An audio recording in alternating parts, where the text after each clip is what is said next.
So, apparently, psychologists say when you judge someone for being annoying, selfish, or insecure, it might be actually be you that's annoying, selfish, or insecure. That's called projection. But come on, that can be true. You are just being honest, telling it like it is. Let's look at a few examples anyways, just to be sure. Do you know someone who always says, I hate drama, people are so emotional, then 5 minutes later they are shouting because someone didn't greet them properly? Psychologists will say that's projection. They don't want to admit they're emotional, so they accuse you of being too sensitive. But maybe, just maybe, they just really care too much about greetings. We can't be sure. Let's talk deeper. Imagine someone who constantly accuses their partner of flirting, cheating, or hiding something. But they are the ones who always flirt, always hiding their phones, always acting shady. Psychologists call this again projection. They take their guilt and throw it onto someone else so they don't feel bad. Or maybe their partner just smiles too much. Could be anything. And you show up late at work, miss deadlines, avoid work at all costs, and then say my boss hates me. She's out to get me. But maybe your boss doesn't hate you.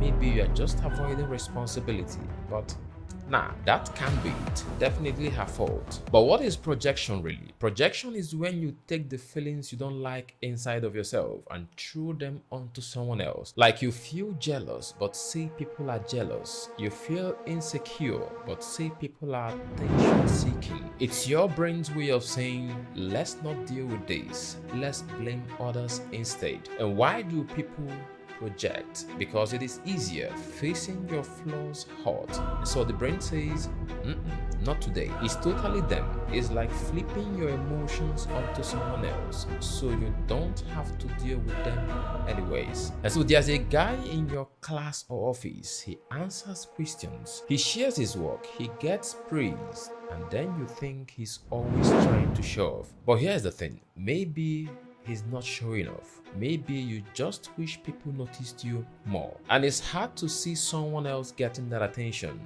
That is projection. It's easier to call someone proud than to admit you feel invincible. Still, maybe he just talks too much. Have you ever met someone who says, I'm just blunt, I speak fast, but they're actually just rude and mean? Psychologists will say they are projecting their own insecurity and calling it honesty.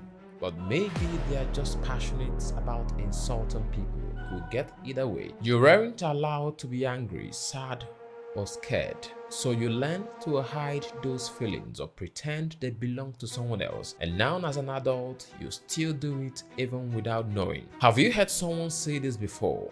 Everyone is jealous of me. That's why they act strange. But are they really jealous, or are you just afraid they won't like you? Or maybe deep inside, you're just jealous of someone else. Projection again. When we feel something we don't like, we say someone else is feeling it instead. But what if people are just being busy with their own problems? Can you stop projecting? Yes, but first, you have to notice it. Why does this bother me so much? Is this really about them, or is it about me? Do I act like this too? That is hard, but it is how you grow. And finally, imagine someone who says, everyone around me is toxic, but every time it is a different person. New job, new friend, new partner, same problem. At some point, psychology says, maybe it's not about them, maybe it's about you. But no, that's ridiculous. Let's not think about that. Just block them and move on. Projection is like wearing dirty glasses. You are not just really seeing the world. You are just seeing your own feelings spread onto everyone around you. But once you can spot it, you can clean the lens. And maybe, just maybe, stop yelling at people for what you are actually yelling at yourself for. Thank you for watching. I'll see you in the next video.